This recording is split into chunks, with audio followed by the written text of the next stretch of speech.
નમસ્કાર વિદ્યાર્થી મિત્રો, હું ડોક્ટર કિરણ પટેલ।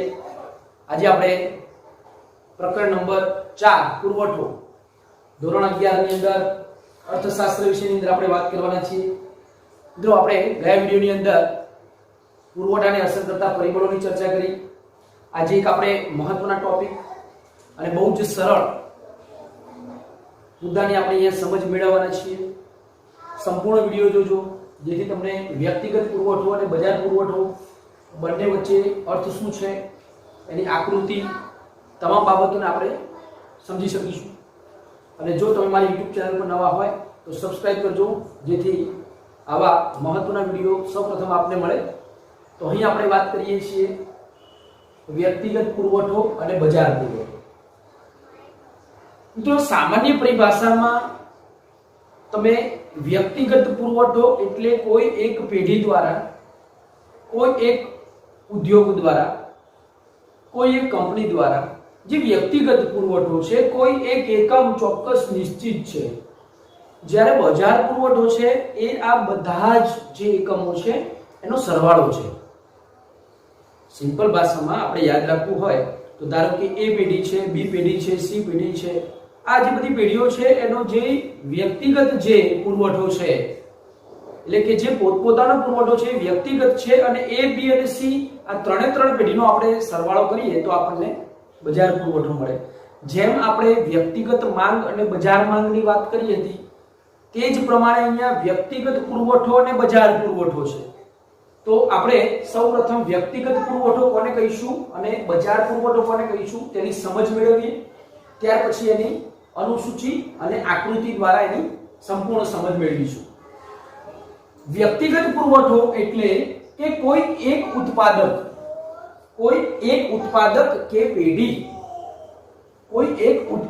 કે પેઢી દ્વારા બજારમાં જે ચીજ વસ્તુને જુદી જુદી કિંમતે વેચવા માટે મૂકવામાં આવે છે તે વ્યક્તિગત પુરવઠો છે। મિત્રો, ફરીથી સમજો, એકદમ સરળ છે। વ્યક્તિગત પુરવઠો એટલે કોઈ એક ઉત્પાદક કે એક પેઢી દ્વારા બજારમાં જે ચીજ વસ્તુને જુદી જુદી કિંમતે વેચવા માટે મૂકવામાં આવે છે તેને વ્યક્તિગત પુરવઠો કહે છે। એનો અર્થ એવો કે વ્યક્તિગત પુરવઠાની અંદર જે વસ્તુનો તમારી પાસે પુરવઠો છે એ તમે બજારમાં મૂકવા માટે તૈયાર છો જુદી જુદી કિંમતે, તો એ પુરવઠો બનશે। પરંતુ વેચવા માટે તૈયાર નહીં તો એ જથ્થો બનશે, અને આપણે આગલા વિડીયોમાં વાત કરી। એટલે કે વ્યક્તિગત પુરવઠો એટલે કોઈ એક ઉત્પાદક કે પેઢી દ્વારા બજારમાં જે ચીજ વસ્તુને જુદી જુદી કિંમતે વેચવા માટે મૂકવામાં આવે છે તેને વ્યક્તિગત પુરવઠો કહે છે। અને કોઈ ચોક્કસ કિંમતે અનેક ઉત્પાદકો દ્વારા વસ્તુનો જેટલો પુરવઠો બજારમાં મૂકવામાં આવે છે તેને બજાર પુરવઠો કહે છે। અહીં આપણે વાત કરી કે કોઈ એક ઉત્પાદક દ્વારા, જ્યારે બજાર પુરવઠાની અંદર અનેક ઉત્પાદકો, અનેક એટલે કે એ પછી એ પેઢી હોય, બી પેઢી હોય, સી પેઢી હોય, ડી પેઢી હોય, એ દરેક પેઢીઓ જે આપણે કહીએ છીએ અને અનેક ઉત્પાદકો દ્વારા વસ્તુનો જેટલો પુરવઠો બજારમાં મૂકવામાં આવે છે એને બજાર પુરવઠો કહેવામાં આવે છે। એટલે કે કોઈ એક ઉત્પાદક દ્વારા જે બજારનો પુરવઠો મૂકવામાં આવે તો તે વ્યક્તિગત છે, અને અનેક ઉત્પાદકો દ્વારા જે મૂકવામાં આવેલો પુરવઠો છે તે બજાર પુરવઠો છે। હવે આપણે વાત કરવાના છીએ વ્યક્તિગત પુરવઠો અને બજાર પુરવઠાની અનુસૂચિ અને આકૃતિ દ્વારા સમજ। બહુ જ સરળ છે મિત્રો। અનુસૂચિ પણ આપણે આપણી રીતે બનાવી શકાય તેવી છે। અહીં મેં તમને દર્શાવ્યું છે, એક બાજુમાં વસ્તુની કિંમત છે, એક બાજુમાં વ્યક્તિગત પુરવઠો છે, એમાં એ પેઢી અને બી પેઢી, બે પેઢીઓનો સમાવેશ કરેલ છે, અને ત્યાર પછી બજાર પુરવઠો એટલે કે હવે કિંમત મેં દર્શાવી છે 10, 20, 30, 40, 50, એની સામે પેઢી એ કેટલો બજાર પુરવઠો, વ્યક્તિગત પુરવઠો બજારમાં મૂકવા માટે તૈયાર છે। હવે મિત્રો, એક વસ્તુની ખાસ આપણે સમજ મેળવીએ કે જેટલા પ્રમાણમાં વસ્તુની કિંમત વધારે હશે જેટલા પ્રમાણમાં વસ્તુની કિંમત વધારે હશે તેટલા પ્રમાણમાં પેઢીઓ શું કરશે? પુરવઠો બજારમાં વધારે મૂકશે. કારણ કે કિંમત વધારે હોવાથી પુરવઠો વધારે મૂકશે, કારણ કે એનો સીધો સંબંધ છે કે કિંમત વધશે તો પુરવઠો વધશે. એટલે કે એ લોકો શું કરશે? બજારની અંદર પુરવઠામાં વધારો કરશે. ધારો કે 10 રૂપિયા કિંમત છે ત્યારે એ પેઢી જે વ્યક્તિગત પુરવઠો છે એમાં એ પેઢી છે એ 80 કિલોગ્રામ પુરવઠો મૂકે છે, જ્યારે બી પેઢી 60 કિલોગ્રામ મૂકે છે. હવે આપણે જે અનેક ઉત્પાદકોની વાત કરીએ તો આ 80 અને આ 60, 8 ને 6 14, 140 કિલોગ્રામ એ બજાર પુરવઠો છે. આ વ્યક્તિગત પુરવઠો છે અને આ બજાર પુરવઠો છે. તે જ પ્રમાણે કિંમત વધીને જ્યારે 20 થાય છે ત્યારે એ પેઢી છે એ 180 કિલોગ્રામ બજારમાં મૂકશે પુરવઠો અને બી પેઢી છે 100 કિલોગ્રામ. આને બંનેનું ટોટલ કરીએ તો આપણને શું મળશે? બજાર પુરવઠો. એટલે અહીંયા આપણને મળશે 280. 180 વત્તા 100. તે જ પ્રમાણે વસ્તુની કિંમત વધીને જ્યારે 30 થાય છે ત્યારે એ પેઢી છે એ 240 કિલોગ્રામ પુરવઠો મૂકે છે અને બી પેઢી છે તે 180 કિલોગ્રામ પુરવઠો મૂકે છે. તો અહીં આપણે જોઈએ બંનેનો સરવાળો એટલે બજાર પુરવઠો. 420 કિલોગ્રામ પુરવઠો છે એ બજાર પુરવઠો થશે. ત્યાર પછી વસ્તુની કિંમત વધીને જ્યારે 40 થાય છે એટલે કે 300, જ્યારે બજારનો પુરવઠો વ્યક્તિગત પુરવઠો એ પેઢી મૂકવા તૈયાર થાય છે અને બી પેઢી છે 260 પુરવઠો જે મૂકવા માટે તૈયાર થાય છે, એટલે એનો થશે સરવાળો 560. એ જ પ્રમાણે વસ્તુની કિંમત વધીને જ્યારે 50 થાય છે ત્યારે એ પેઢી 400 કિલોગ્રામ પુરવઠો મૂકવા રેડી છે અને બી પેઢી છે 300 કિલોગ્રામ પુરવઠો મૂકવા રેડી છે. તો એ બંનેનો સરવાળો છે 700. તો અહીં આપણે જોઈએ છે કે વ્યક્તિગત પુરવઠાનો સરવાળો એટલે બજાર પુરવઠો. એ પેઢી છે બી પેઢી છે એનો સરવાળો એટલે બજાર પુરવઠો. તો ખૂબ સરળ છે મિત્રો આપણે, કારણ કે એની અંદર વ્યક્તિગત પુરવઠાની અંદર આપણે જે વ્યક્તિ જે ધારો કે એ પેઢી હોય, બી પેઢી હોય, સી પેઢી હોય, ડી પેઢી હોય, એ તમામ પેઢીનો જે સરવાળો છે એને આપણે બજાર પુરવઠા તરીકે આપણે લઈ શકીએ છીએ. હવે આપણે વાત કરીશું જે આ અનુસૂચિ છે એ પ્રમાણે એની આકૃતિ. સૌપ્રથમ આપણે એ પેઢીની દોરીશું, પછી બી પેઢીની અને ત્યાર પછી આપણે બજાર પુરવઠાની વાત કરીશું. તો એકદમ સિમ્પલ છે. અહીં આપણે OX ધરી અને OY ધરી દર્શાવીશું અને આપણી પાસે કિંમત અવેલેબલ છે. તો અહીં આપણે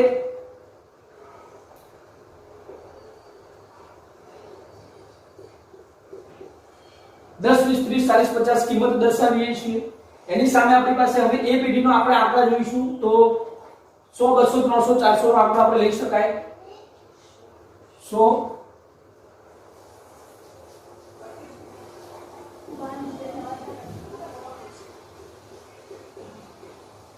આ છે એ પેઢીનો પુરવઠો. હવે શું કરીશું તો એ પેઢીના પુરવઠાની અંદર અને કિંમતની સાથે આપણે જો સરખાવીશું કે જ્યારે વસ્તુની કિંમત 10 છે ત્યારે પુરવઠો કેટલો છે તો 80. તો અહીંયા 50 છે અને અહીંયા આપણે 80 લઈએ તો અહીં તમે જોઈ શકો છો આ 10 રૂપિયા કિંમત છે ત્યારે 20 રૂપિયા કિંમત છે ત્યારે 180.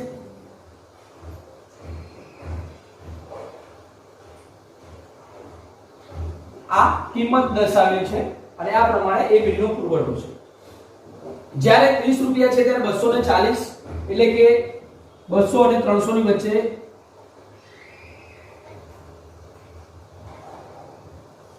આ જોઈ શકો છો તમે કે જેમ જેમ કિંમત વધતી જાય છે તેમ તેમ એ પેઢી પુરવઠો વધારે વેચવા માટે મૂકે છે.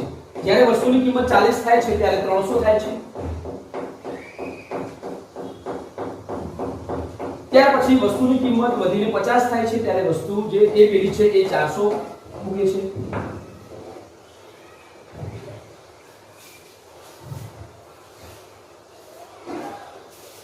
તમે આ જોઈ શકો છો SS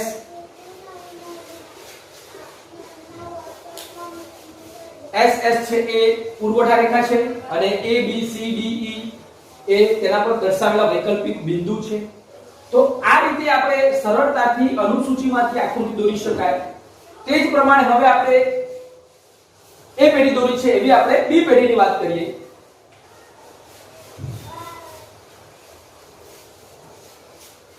તો બી પેઢીની અંદર તમે જોઈ શકો છો એ જ પ્રમાણે OX ધરી OY ધરી અહીંયા આપણે બી પેઢીનો પુરવઠો દર્શાવીશું. અહીં કિંમત છે જે આપણને આપેલી છે તે જ પ્રમાણે 10 20 30 40 અને 50. હવે આપણે જે મહત્વની વસ્તુ છે એ આંકડા તરીકે અહીંયા આપણે જોવાનું છે કે કેટલા સુધી આપણે લઈ શકાય. તો આની અંદર પણ આપણે 100 200 300 400 500 લઈ શકીએ છીએ કારણ કે મેક્સિમમ 300 છે. 100 200 300 400 અને 500.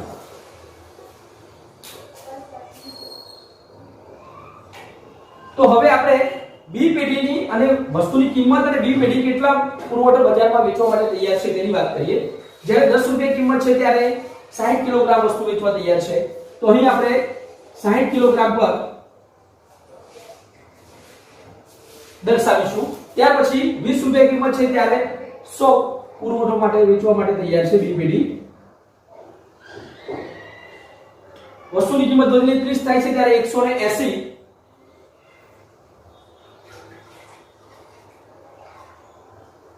જોઈ શકો છો કે 180 પર. તે પછી જ્યારે વસ્તુની કિંમત 40 થાય છે ત્યારે 260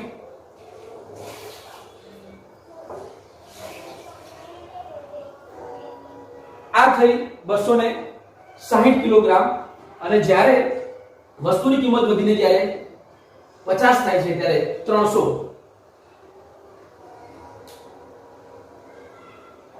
કિલોગ્રામ પુરવઠો વેચવા માટે તૈયાર છે. તો આ પ્રમાણે આપણી પાસે વસ્તુની કિંમત છે અને બી જે પેઢી છે એ બી પેઢીનો વ્યક્તિગત પુરવઠો છે. હવે આપણે જેમ દર્શાવી તેમ જોઈ શકો છો કે આ S છે એ પુરવઠા રેખા છે. A B C D E તેના પર દર્શાવેલા વૈકલ્પિક બિંદુ છે. એનો અર્થ એવો કે અહીં આપણે A પેઢી અને B પેઢીની આકૃતિ આપણી અનુસૂચિ પ્રમાણે આપણે સરળતાથી દોરી. હવે મિત્રો તમને એક વસ્તુ ખાસ ખ્યાલ રાખવાનો છે કે હંમેશા જે પુરવઠા રેખા છે એ પુરવઠા રેખા હંમેશા ધન ઢાળ ધરાવે છે. એટલે કે ડાબી બાજુથી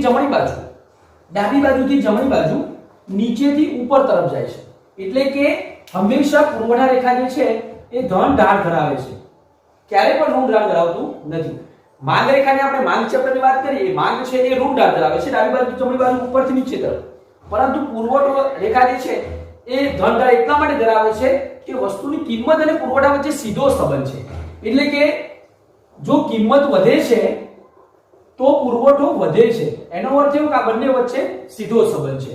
કિંમત ઘટે છે તો પુરવઠો ઘટે છે. એટલા માટે હંમેશા પુરવઠા રેખા જે છે એ ડાબી બાજુથી જમણી બાજુ નીચેથી ઉપર તરફ એટલે કે ધન ઢાળ ધરાવે છે. તો આપણે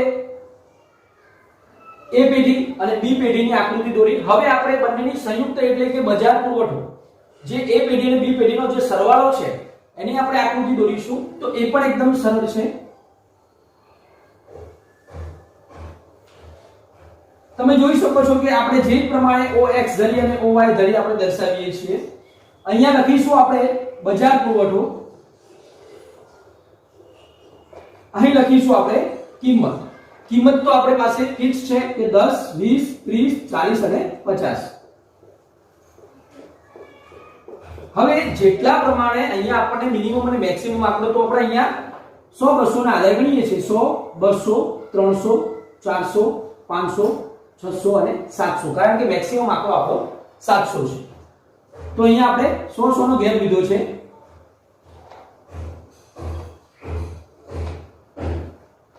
હવે આપણે કંઈ જ કરવાનું નથી કે જે આ કિંમત છે એ કિંમત અને આ જે બજાર પુરવઠો છે એ બંને વચ્ચે જે કિંમતની સાથે જે બજાર પુરવઠાને આપણે જોવાનો છે એના આંકડા સેટ કરવાના છે. એટલે કે જ્યારે વસ્તુની કિંમત 10 છે ત્યારે બજાર પુરવઠો 140 છે.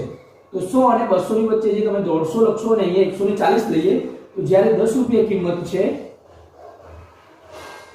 ત્યારે 140 કિલોગ્રામ પુરવઠોનું વેચાણ થયું છે. વસ્તુની કિંમત વધીને 20 થાય છે ત્યારે 260 80 એટલે કે જે તમે 300 ની બાજુમાં જોઈ શકો છો.